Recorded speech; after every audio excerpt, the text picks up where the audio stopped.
الحمد للہ وکفا والصلاة والسلام علی عباده الذین اصطفى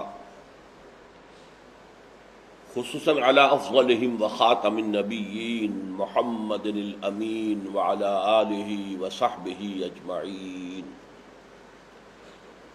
اما بعد فقد قال اللہ تبارک وتعالی کما ورد فی سورة الحدید: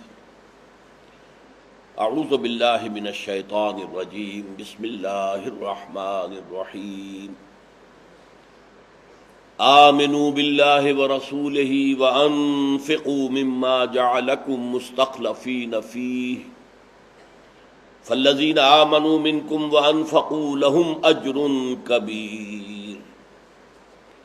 وما لكم لا تؤمنون بالله والرسول يدعوكم لتؤمنوا بربكم وقد أخذ ميثاقكم إن كنتم مؤمنين. هو الذي ينزل على عبده آيات بينات ليخرجكم من الظلمات إلى النور وإن الله بكم لرؤوف رحيم. وما لكم ألا تنفقوا في سبيل الله ولله ميراث السماوات والأرض لا يستوي منكم من أنفق من قبل الفتح وقاتل أولئك أعظم درجة من الذين أنفقوا من بعد وقاتلوا وكلا وعد الله الحسنى والله بما تعملون خبير.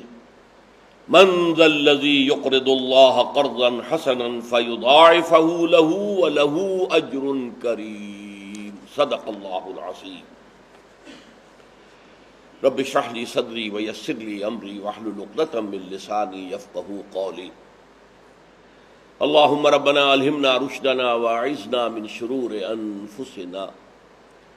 اللهم أرنا الحق حقا وارزقنا اتباعه وأرنا الباطل باطلا وارزقنا اجتنابه. آمین یا رب العالمین. سورہ حدید کو ہم نے جو مختلف سیکشنز میں تقسیم کیا ہے، پہلا سیکشن 6 آیات پر مشتمل تھا اور اس میں اللہ تعالیٰ کی ذات و صفات فلسفے اور سائنس کی بلند ترین سطح پر زیر بحث آئی ہے. اس موضوع پر یہ قرآن مجید کا ذروۂ سلام ہے. پھر 5 آیات کا گروپ ہے اور یہ اس اعتبار سے عجیب ہے، نہایت حسین ہے. ایک آیت میں اللہ نے 2 مطالبے رکھے، اگر پورے کر دو تو کامیاب ہو جاؤ گے. پھر 2 آیتوں میں اس ایک مطالبے پر گفتگو ہوئی. پہلی آیت میں زجر، تنبیہ، ڈانٹ ڈپٹ، تمہیں کیا ہو گیا ہے، کیوں یہ تقاضے پورے نہیں کر رہے. اور دوسری آیت میں اس کے لیے راستہ کھول دیا گیا. پھر دوسرے تقاضے کے بارے میں زجر، تنبیہ، ڈانٹ، اور پھر اس کے ضمن میں راستہ کھول دیا گیا. یہ 5 آیات اس قدر میتھمیٹیکل ہیں، اتنی سائنسی ان کے اندر ترتیب ہے. تقاضے کیا تھے؟ آمنوا باللہ ورسولہ، ایمان لاؤ اللہ پر اور اس کے رسول پر جیسا کہ ایمان لانے کا حق ہے. اور اس کا مظہر کیا ہوگا؟ وَأَنفِقُوا مِمَّا جَعَلَكُمْ مُسْتَخْلَفِينَ فِيهِ، جن جن چیزوں میں اس نے تمہیں استخلاف عطا کیا ہے ان میں سے خرچ کر دو، لگا دو، صرف کر دو، کھپا دو. یہاں اگرچہ نہیں ہے کہ اس کی راہ میں کھپاؤ، لیکن مراد یہی ہے کہ اس کی راہ میں کھپاؤ. وہ آگے آ جائے گا آج کے درس میں. اب جو تم میں سے یہ دونوں تقاضے پورے کر دیں ان کے لیے بہت بڑا اجر ہے. اللہم ربنا اجعلنا منہم، اللہ ہم سب کو ان میں شامل کرے. پھر ایمان کے ضمن میں ڈانٹ آئی. وما لکم لا تؤمنون باللہ، تمہیں کیا ہو گیا، اللہ پر ایمان نہیں رکھتے. والرسول یدعوکم لتؤمنوا بربکم، جبکہ رسول تمہیں بلا رہے ہیں کہ اپنے رب پر ایمان لاؤ، ایمان رکھو. وقد اخذ میثاقکم ان کنتم مؤمنین، اور تمہارا عہد و قول و قرار اللہ سے ہو چکا ہے، وہ تم سے عہد لے چکا ہے. اولاً اس دنیا میں بھیجنے سے پہلے عہد الست لیا تھا، الست بربکم. اور پھر جب تم ایمان کا تم نے دعویٰ کیا تو گویا کہ تم نے اپنی جان اور مال اللہ کے ہاتھ فروخت کر دی. ان اللہ اشتری من المؤمنین انفسهم واموالهم بان لهم الجنہ. لہذا اب یہ ہچکچاہٹ کیوں ہے، اب یہ تردد کیوں ہے، اب یہ تذبذب کیوں ہے؟ اس کے بعد راستہ بھی بتا دیا. اگر واقعی تم اپنے گریبانوں میں جھانکو اور محسوس کرو کہ ایمان جیسا کہ ہونا چاہیے نہیں ہے، لو ایمان کی بھٹی تمہارے پاس ہے، وہ اللہ کا کلام ہے، قرآن ہے، اسے تاپو، اس سے سینکو، اس سے اپنے دل میں حرارت حاصل کرو. هو الذی ينزل علی عبدہ آیات بینات لیخرجکم من الظلمات الی النور. وہی تو ہے تمہارا رب جو نازل فرما رہا ہے اپنے بندے پر صلی اللہ علیہ وسلم یہ روشن آیات، تاکہ تمہیں اندھیروں سے نکالے. شرک کا اندھیرا ہے، کفر کا اندھیرا ہے، الحاد کا اندھیرا ہے، مادہ پرستی کا اندھیرا ہے، خواہش پرستی کا اندھیرا ہے، شہوت پرستی کا اندھیرا ہے، زر پرستی کا اندھیرا ہے. اندھیرے ہیں. ہمیشہ قرآن میں ظلمات جمع میں آتا ہے، نور ہمیشہ واحد میں آئے گا، انوار نہیں آئے گا. چنانچہ سورہ نور میں بھی نور علی نور، نور پر نور، جمع کا صیغہ نہیں آیا. جبکہ اسی رکوع کے اندر ظلمات بعضها فوق بعض، اندھیرے ہیں جو ایک دوسرے کے اوپر ہیں. کوئی بہت گہرا اندھیرا ہے، جو ذرا کم گہرا اندھیرا ہے، لیکن ہے ظلمات. ان سارے ظلمات سے نکال کر نور ایمان، نور معرفت میں لانے والی شے یہ قرآن ہے. یہ بھٹی ہے ایمان کی، تاپو اسے اور اس سے حرارت حاصل کرو. اور اللہ تو تمہارے حق میں رؤوف اور رحیم ہے، اس پر میں گفتگو کر چکا ہوں. یہ 3 آیتیں تو صرف یاد دہانی کے لیے میں نے دہرا دی، ہم پڑھ چکے ہیں. اب آیا دوسرا مطالبہ. کیا 2 مطالبے تھے؟ آمنوا باللہ ورسولہ وانفقوا مما جعلکم مستخلفین فیہ. اب دوسرے پر بات ہو رہی ہے، وما لکم الا تنفقوا فی سبیل اللہ. کیا ہو گیا تمہیں، اللہ کی راہ میں کیوں خرچ نہیں کرتے؟ اب دیکھیے یہاں تنفقوا فی سبیل اللہ، پہلی آیت میں صرف انفقوا تھا، وانفقوا مما جعلکم مستخلفین فیہ. اب یہ بیج جب جو ہے پھٹا ہے، اس میں سے 2 پتیاں نکلی ہیں. انفاق فی سبیل اللہ مراد ہے، ورنہ خرچ تو ہر ایک کرتا ہے. عیاشیوں میں لٹاتا ہے، بدماشیوں میں لٹاتا ہے، اپنی دولت کی نمود و نمائش میں لٹا. خرچ تو سب کرتے ہیں، اللہ کی راہ میں خرچ کرنا. اور دوسری پتی آگے آ جائے گی کہ انفاق سے مراد صرف انفاق مال نہیں ہے، جان کھپانا. جیسے میں نے بتایا تھا نفق الفرس، گھوڑا مر گیا تو جان کھپانا جو ہے اس کے لیے بھی یہ لفظ آتا ہے. چنانچہ اب وہ دوسری پتی بھی آگے نمایاں ہو جائے. وَمَا لَكُمْ أَلَّا تُنْفِقُوا فِي سَبِيلِ اللَّهِ. تمہیں کیا ہو گیا ہے، تم نے اپنی تجوریوں کے تالے بڑے مضبوط لگا رکھے ہیں، اللہ کے دین کے لیے خرچ نہیں کر رہے ہو. گمراہیاں پھیل رہی ہیں. اب ظاہر بات ہے ان کا مقابلہ کرنے کے لیے وسائل چاہیے، اللہ کے دین کے پیغام کو عام کرنے کے لیے وسائل چاہیے. حضور کو بھی مختلف مواقع پر صحابہ سے کہنا پڑتا تھا نا کہ لاؤ اللہ کی راہ میں. وہ تو سب سے نمایاں واقعہ غزوہ تبوک کا ہے، جبکہ حضرت ابوبکر گھر میں جھاڑو پھیر کر سب کچھ لے آئے تھے. حضرت عمر اپنی پوری دولت کا نصف لے آئے تھے، اور حضرت عثمان نے جتنا کچھ دیا تھا اس پر حضور نے فرمایا تھا کہ عثمان آج کے بعد جو کچھ کرے وہ اسے معاف ہے. تو یہ وقت ہوتا ہے. کیا ہو گیا تمہیں؟ وَمَا لَكُمْ أَلَّا تُنْفِقُوا فِي سَبِيلِ اللَّهِ وَلِلَّهِ مِيرَاثُ السَّمَاوَاتِ وَالْأَرْضِ. پہلی بات تو یہ کہی گئی، یہ مال تمہارے پاس ہمیشہ تو نہیں رہے گا نا، تم مر جاؤ گے تمہارے وارثوں کا ہوگا. یہ عالی شان محل تم نے بنا لیا ہے، خود بوڑھے ہو، قبروں کے اندر پاؤں لٹکائے بیٹھے ہو، اور بنا رہے ہو محل جو ہے اس کے اوپر تھوپ دیا ہے سنگ مرمر، سب کچھ کر دیا. کیا ہمیشہ رہو گے اس میں؟ ہو سکتا ہے گھر میں داخلہ بھی نصیب نہ ہو، پہلے ہی تمہاری چارپائی اٹھ جائے، ہو سکتا ہے، ہوتا ہے. پھر بھی اگر ہو بھی گیا تو کیا ہے، تم جاؤ گے تمہارے بیٹوں کا مال ہوگا، پھر وہ جائیں گے وہ کسی اور کا ہوگا. یہ تو مال جو ہے اپنا ہاتھ بدلتا بدلتا بالآخر تم سب ختم ہو جاؤ گے، جو کچھ ہوگا اللہ کے لیے رہ جائے گا. الوارث تو اللہ ہے، اللہ کے ناموں میں سے الوارث، آخری وارث، آخری وراثت والا کون ہے؟ اللہ. فرمایا وَلِلَّهِ مِيرَاثُ السَّمَاوَاتِ وَالْأَرْضِ، آسمانوں اور زمین کی کل میراث اللہ کے لیے. تو یہ نہیں ہے کہ اللہ تعالیٰ فقیر ہے، جو کہتے تھے یہودی نحن اغنیاء اللہ فقیر و نحن اغنیاء، نہیں، یہ تو وہ تمہاری حوصلہ افزائی کے لیے، تمہارے امتحان کے لیے، جیسے آپ کسی بچے کو پہلے پیسے دیتے ہیں پھر کہتے لاؤ ہمیں دو بیٹا، دیکھنا ہے نا اس کا دل کیسا ہے، وہ بچہ آپ کو پیسے کو دیتا ہے یا نہیں دیتا۔ اللہ نے آپ کو دے دیا، کہتا لاؤ، تم نے مٹھی بند کر کے جو ہے اپنے پاس، بس فیل ہو گئے، اسی میں امتحان ہے سارا۔ وَمَا لَكُمْ أَلَّا تُنْفِقُوا فِي سَبِيلِ اللَّهِ وَلِلَّهِ مِيرَاثُ السَّمَاوَاتِ وَالْأَرْضِ۔ اب دیکھیے اگلی بات آ رہی ہے، وہ انفاق کی جو میں نے کہا تھا، گٹھلی پھٹی اور دو پتیاں نکلی، دو پتے نکلے۔ پہلا پتا ہو گیا فی سبیل اللہ، انفاق سے مراد فی سبیل اللہ ہے، اور دوسرے میں آ گیا لا یستوی منکم من انفق من قبل الفتح وقاتل، قتال بھی اب اس میں شامل ہو گیا۔ قتال میں جان کھپانی ہے، ظاہر بات ہے جو شخص جنگ میں جاتا ہے وہ جان ہتھیلی پر رکھ کر جاتا ہے، یہ لوٹ آنا واپس یوں سمجھیے نئی زندگی ہے، ورنہ آدمی جو ہے جان کا رسک لے کر ہی جاتا ہے نا جنگ میں، کیا پتا کون لوٹے گا اور کون رہ جائے گا۔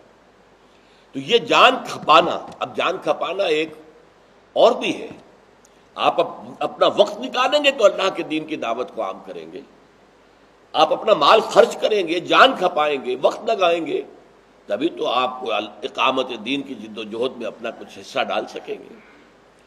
لیکن اب یہاں پر جو اصول بیان کیا جا رہا ہے، دیکھو عام طور پر ہم کیا کہتے ہیں، جی کیا کریں، حالات بہت خراب ہیں، کوئی سننے کو تیار ہی نہیں ہے، کوئی بات جو ہے وہ کسی طریقے سے کسی پر اثر انداز ہوتی ہی نہیں ہے۔ اس کا اتنا سنہرا جواب دیا گیا، جتنے حالات نامساعد ہوں اتنا ہی اجر زیادہ ہے،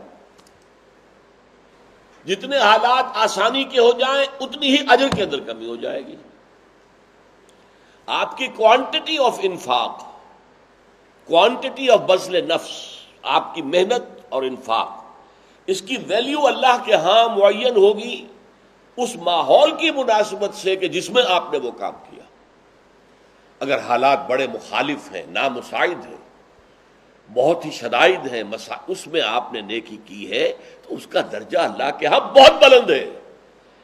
تو گویا کہ یہ جو حالات کا نامساعد ہونا، یہ تو تمہارے لیے رحمت ہے اللہ کی، اس میں اگر تم کھپاؤ گے، لا یستوی منکم من انفق من قبل الفتح، برابر نہیں ہے تم میں سے وہ لوگ جنہوں نے انفاق کیا تھا فتح سے قبل، وقاتل، اور قتال میں حصہ لیا تھا، جنہوں نے غزوہ بدر میں حصہ لیا، جنہوں نے غزوہ احد میں حصہ لیا، جنہوں نے غزوہ احزاب میں حصہ لیا، اس کے درمیان بھی بڑے بڑے غزوات ہیں، ان کا اجر بعد میں لوگوں کا جو فتح مکہ کے بعد قتال ہو رہا ہے، غزوہ تبوک میں جا رہے ہیں، ان کا وہ اجر نہیں ہو سکتا جو اہل بدر کا ہے۔ اس لیے آپ کو معلوم ہے کہ صحابہ میں درجہ بندی ہے، سب سے اوپر عشرہ مبشرہ، اور ان میں بھی اوپر چاروں خلفاء، پھر 6 وعلی السنۃ الباقیۃ من العشرۃ المبشرہ، یہ آپ خطبوں میں سنتے ہوں گے، 4 کے علاوہ 6 اور ہیں، یہ عشرہ مبشرہ، یہ ٹاپ پر ہے۔ پھر اصحاب بدر ہیں، پھر اصحاب بیعت رضوان ہیں، لقد رضی اللہ عن الذین یبایعونک تحت الشجرہ، اے نبی اللہ راضی ہو گیا ان اہل ایمان سے جو آپ سے اس درخت کے نیچے بیعت کر رہے تھے۔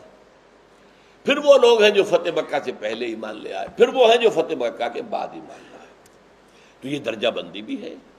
تو جو ابتدائی لوگ تھے، جو مقامات انہوں نے حاصل کیے، جو مراتب انہیں ملے ہیں، اللہ کے ہاں جو مرتبہ و مقام ان کا ہوگا، جنت میں جو اونچے مقامات ان کے ہوں گے، بعد میں آنے والوں کے لیے وہ مقامات نہیں ہیں۔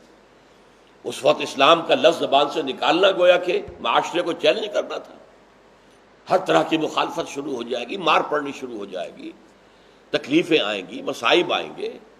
تو فرمایا لا یستوی منکم من انفق من قبل الفتح وقاتل۔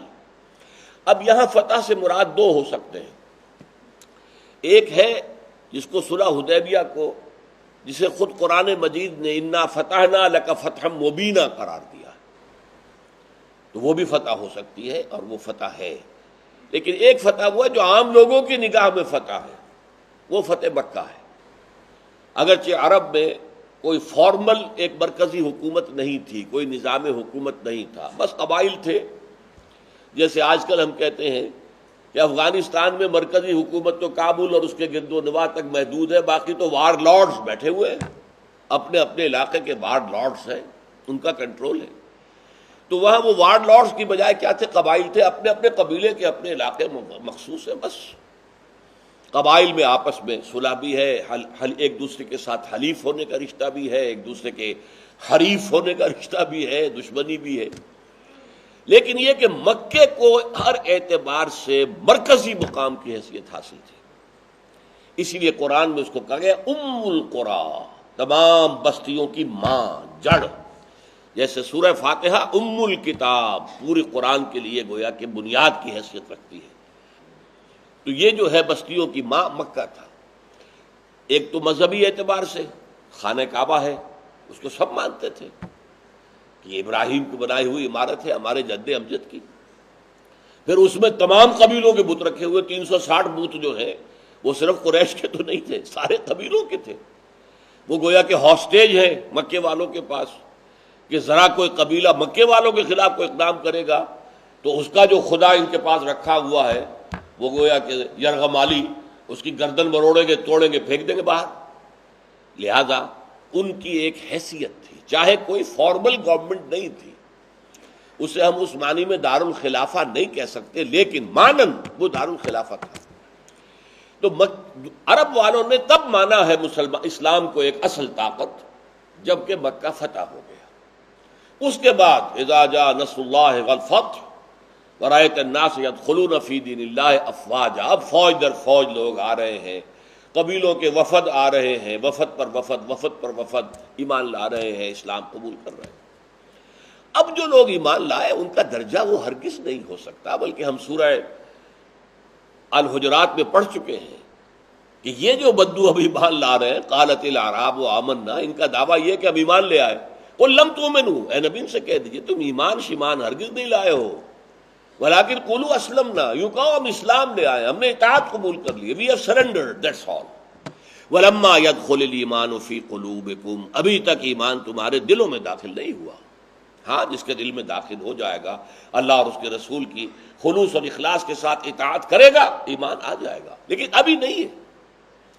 تو یہاں فرمایا لا یستوی منکم من انفق من قبل الفتح وقاتل. اب دیکھیے کس قدر انکریجمنٹ ہے کہ حالات کی نامساعدت سے جو اقبال نے کہا ہے کہ تندیے باد مخالف سے نہ گھبرا ہے عقاب، یہ تو چلتی ہے تجھے اونچا اڑانے کے لیے، جتنی مخالفت ہے اتنا ہی تمہیں موقع مل رہا ہے کہ تم اونچے اڑے. آپ کو معلوم ہے ہوائی جہاز جب ٹیک آف کرتا ہے یا لینڈ کرتا ہے تو ہوا کے رخ کی مخالفت میں آتا ہے، ہوا کے رخ کے ساتھ نہیں. اسی لیے کبھی ادھر سے اڑ رہا ہے، کبھی ادھر سے اڑ رہا ہے، کبھی رن وے کے اس طرف جا رہا ہے، کبھی ادھر جا رہا ہے. کیوں؟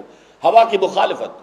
جب ہوا مخالفت میں آئے گی تو وہ اس کو اوپر اٹھانے میں مدد دے گی، اور ہوا مخالفت میں ہے تو وہ اب آپ کو بریک لگانا ہے تو وہ بریک لگانے میں آپ کی ممید ہو رہی ہے کہ وہ بھی روک رہی ہے آپ کو، روکو. تو اس اعتبار سے یہ جو فلائنگ کا معاملہ ہے اس میں ہمیشہ آپ دیکھیں گے کہ ہوا کی سمت کے مخالف ٹیک آف بھی ہوگا تو مخالف ہوگا اور لینڈنگ بھی ہوگی تو مخالف ہوگی. اور اسی کو اقبال نے کہا کہ تندیے باد مخالف سے نہ گھبرا ہے عقاب، یہ تو چلتی ہے تجھے اونچا اڑانے کے لیے، جتنی باد مخالف ہوگی اتنا ہی اور اونچا اڑو گے تم، یہ تمہیں اور خود اٹھا دے گی اور اوپر ابھار دے گی.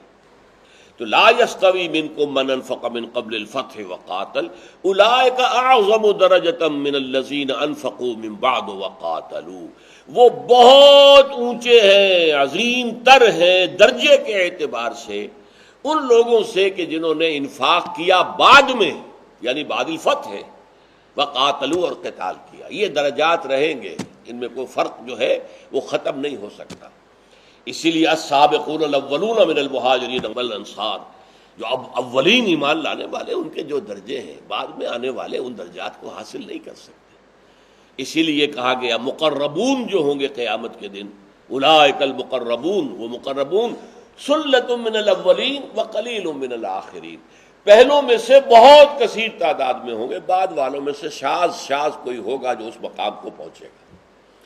تو اب یہاں دیکھا آپ نے کہ دوسرا مطالبہ جو تھا آیت نمبر 7 میں، آمنوا باللہ ورسولہ وانفقوا مما جعلکم مستخلفین فیہ، اس آیت نے آ کر ایک تو ڈانٹ ڈپٹ، وما لکم الا تنفقوا فی سبیل اللہ، کیا ہو گیا تمہیں، کیوں خرچ نہیں کرتے ہو اللہ کی راہ میں، اور پھر یہ کہ اس انفاق کے ساتھ فی سبیل اللہ کا اضافہ ہو گیا، اور انفاق کے ساتھ قتال بھی آ گیا، لا یستوی منکم من انفق من قبل الفتح وقاتل اولئک اعظم درجۃ من الذین انفقوا من بعد وقاتلوا وکلا وعد اللہ الحسنی۔ باقی سب سے اللہ کا وعدہ ہے بہت اچھا، چاہے بعد میں ایمان لایا، ایمان کی قدر و قیمت اپنی جگہ رہے گی، وہ بیس لائن سے تو اوپر ہو گیا ہے نا، وہ کفر کے بیس لائن سے جو اوپر ہو گیا، تو اللہ تعالیٰ کے ہاں وعدہ تو اچھا ہے، لیکن درجات ہیں۔ ایک حدیث میں آتا ہے کہ نچلے درجے کا جنتی جو ہے وہ اپنے سے اوپر والے درجے کے جنتی کو ایسے دیکھے گا جیسے تم زمین پر بیٹھ کر ستاروں کو دیکھتے ہو۔ یہ فرق و تفاوت ہے جنتوں کے درجات جو ہیں ان کے اندر، تو بہت بلند درجے ہیں۔ اولئک اعظم درجۃ من الذین انفقوا من بعد وقاتلوا وکلا وعد اللہ الحسنی۔ جہنم سے تو سب چھٹکارا پا گئے نا، جنت میں تو داخل ہو گئے، چلیے نچلے درجے کی جنت میں صحیح کامیاب ہو گئے، یہ اللہ کا وعدہ سب سے ہے۔ واللہ بما تعملون خبیر، اور جو کچھ تم کر رہے ہو اللہ اس سے باخبر ہے۔ یہ ایک عجیب نکتہ ہے، نوٹ کیجئے جن کو زیادہ دلچسپی ہے، کہ پہلے کہا تھا واللہ بما تعملون بصیر، اب کہا واللہ بما تعملون خبیر۔ ہمیشہ آپ دیکھیں گے کہ یہ بصیر پہلے آئے گا، خبیر بعد میں آئے گا، یہی ترتیب جو ہے سورہ تغابن میں ہے، پہلے بصیر اور پھر خبیر۔ ہمارا تصور یہ ہے کہ دیکھ لینے سے بڑی خبر اور کیا ہو سکتی ہے، دیکھ لیا اس سے بڑی بات علم کی اور کیا ہوگی، نہیں، دیکھنا تو ایک میکینیکل پروسیس ہے۔ یہ 2 کیمرے اللہ نے لگا دیے ہیں آپ کے ہاں، اور یہاں اس پہ جو ریٹینا ہے اس کے اندر پکچر بن جاتی ہے، بس بصیر تو اسی کا نام ہے۔ اب یہ جا کر انٹرپریٹ ہوتا ہے، ڈسائفر ہوتا ہے، دماغ کے سب سے پچھلے حصے کے اندر ویژن سینٹر ہے، یہاں سے اب الیکٹرانک میسیجز جو ہیں وہ پاس ہو رہے ہیں، وہاں جا کر ان کی اصل میں انٹرپریٹیشن ہو رہی ہے، وہ خبر ہے، اب باخبر ہو گیا، اب اسے معلوم ہو گیا کہ کیا چیز ہے۔ تو بصارت آخری شے نہیں ہے، بصارت تو در حقیقت مقدمہ ہے خبر کا۔ اب آپ باخبر ہیں، now you are aware of, آپ کو اب اویئرنیس حاصل ہو گئی ہے۔ وہ کب ہوئی ہے؟ جبکہ دماغ کا وہ جو گرے میٹر ہے اس کے جو سب سے اوپر پچھلے حصے کے اندر جا کر وہاں پر وہ کمپیوٹر کے اندر پروسیس ہوتا ہے اور اس کے ذریعے سے انٹرپریٹ ہوتا ہے، ڈسائفر ہوتا ہے۔ تو جو کچھ تم کر رہے ہیں اللہ اسے دیکھ رہا ہے۔ اب اگلی آیت بڑے عجیب انداز کی ہے، بڑے عجیب انداز کی ہے۔ من ذا الذی یقرض اللہ قرضا حسنا فیضاعفہ لہ ولہ اجر کریم، کون ہے وہ جو اللہ کو قرض حسنا دے؟ یہ دیکھیے انداز، یہ چیلنجنگ انداز ہے۔ جیسے غالب نے کہا کون ہوتا ہے حریف میں مرد افغن عشق، ہے مکرر لب ساقی پہ صلا میرے بعد، کون ہے وہ؟ تو اسی طریقے سے اللہ تعالیٰ کو محبت مجھے ان جوانوں سے ہے ستاروں پہ جو ڈالتے ہیں کمند، کون ہے وہ؟ ہے کون بھی کوئی باہمت؟ من ذا الذی یقرض اللہ قرضا حسنا، کون ہے جو اللہ کو قرض حسنا دے؟ پہلی بات تو یہ نوٹ کیجئے۔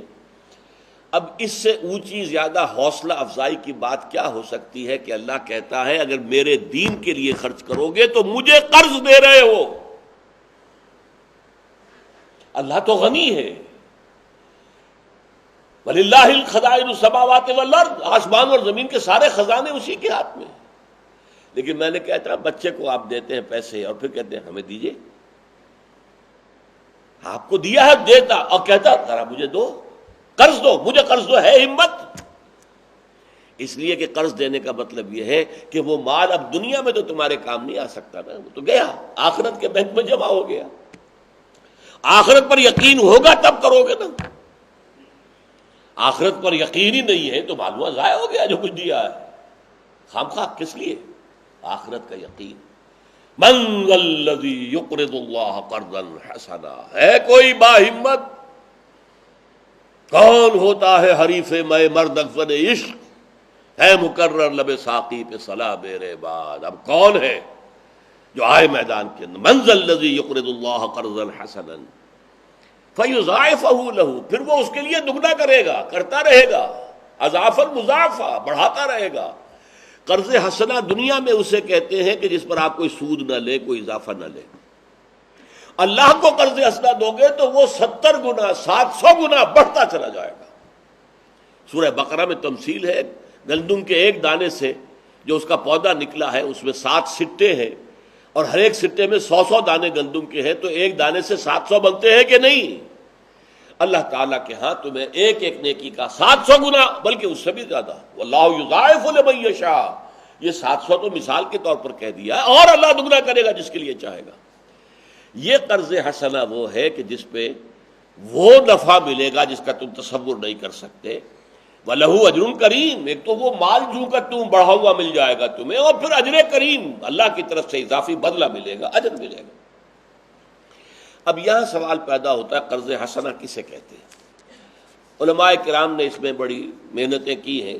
قرض حسن کی 10 شرطیں ہیں. حلال مال سے ہو، حرام سے نہ. حرام کو اللہ تعالیٰ قبول نہیں کرتا. اچھا مال ہو نہ کہ ناقص. لن تنالوا البر حتى تنفقوا مما تحبون، جو محبوب مال ہے وہ خرچ کرو گے. کسے دے رہے ہو؟ فقیر کو نہیں دے رہے، غنی کو دے رہے ہو، اللہ کو دے رہے ہو. لہذا یہ نہ دیکھو جو کرتا پھٹ گیا ہے وہ دے دو جی، یہ مانگنے والا آیا دے دو، یہ جوتے ٹوٹ گئے دے دو. نہیں بھائی، لن تنالوا البر حتى تنفقوا مما تحبون، تم ہرگز نیکی کے مقام کو نہیں پہنچ سکو گے جب تک کہ خرچ نہ کرو ان چیزوں میں سے جو تمہیں پسند ہے. چنانچہ ایک واقعہ آتا ہے، ایک صحابی ہے انصاری ابو الدحداء، انہوں نے یہ آیت سنی اور کہا حضور سے، حضور اللہ قرض مانگتا ہے، اللہ قرض مانگتا.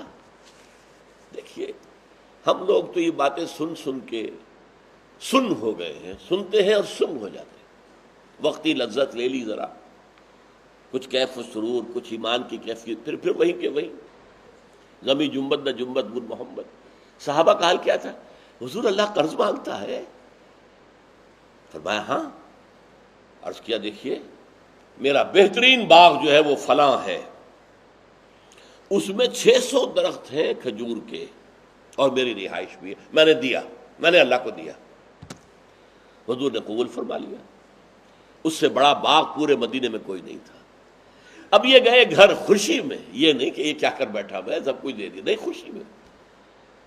خوشی میں آ کے خود داخل نہیں ہوئے باغ میں، باغ کے باہر کر، میں اللہ کو دے چکا ہوں، میری شے نہیں ہے، میں داخل نہیں ہو سکتا اس میں. یا ام دہدا، اے دہدا کی ماں، یہ ابو دہدا ہے نا، بیٹا ہوگا دہدا. اے دادا کی ماں نکل آؤ نکل آؤ نکل آؤ نکل آؤ، میں نے یہ باغ اللہ کو قرض دے دیا. اچھا، اور وہ اللہ کی بندی نکلتی، تم نے بہت اچھا سودا کیا، تم نے بہت اچھا سودا کیا. وہ ان عورتوں کے معنی نہیں، کیا تمہاری مت ماری گئی تھی، تم نے کیا کیا؟ نہیں، تم نے بہت اچھا سودا کیا، نکل آئے. یہ تھا صحابہ کا طرز عمل. وہ قرآن سنتے تھے، پڑھتے تھے تو ایک فوری ریئیکشن دیتے تھے اپنے عمل کا. تو من ذا الذی یقرض اللہ قرضا حسنا فیضاعفہ لہ ولہ اجر کریم. میں گنوا رہا تھا علماء کی طرف سے شرطیں، حلال سے، حرام سے نہیں. اچھا مال نہ کہ ناقص. انسان خود اس کا ضرورت مند ہو اور پھر دے. یؤثرون علی انفسہم ولو کان بہم خصاصہ، خود تنگ دست ہے پھر بھی دے رہے ہیں. اور پھر اول اقدار جو ہے علی ترتیب وہ اللہ تعالیٰ ہے. اللہ کو دو قرض حسن، اللہ کے دین کے لیے. دیکھیے آپ کہتے ہیں یتیموں کے لیے، اللہ کے دین سے بڑا یتیم کوئی ہے آج؟ سب سے بڑا یتیم اللہ کا دین ہے. 1.5 ارب انسان دنیا کے اندر مسلمان اسلام کا دعویٰ کرنے والے، اور کوئی 1 انچ زمین نہیں دکھا سکتے جہاں اللہ کے دین کو قائم کیا ہو. اور پھر یہ اخفاء کے ساتھ دیا جائے، لیکن اخفاء بھی اور اس کے اندر اظہار کے اندر بھی کوئی حرج نہیں ہے، جیسے غزوہ تبوک کے موقع پر ہوا ہے. بہرحال بہت سی اس کے اندر شرائط لگائی گئی ہیں، لیکن یہ موٹی موٹی شرطیں ہیں. تو اب آپ نے دیکھا کہ ان 5 آیات میں 2 مطالبے پورے کرتے ہو تو بیڑا پار، نہیں کرتے ہو تو ڈانٹ ڈپٹ، اور پھر راستہ بھی بتا دیا. بارک اللہ لی ولکم فی القرآن العظیم ونفعنی وإیاکم بالآیات والذکر الحکیم۔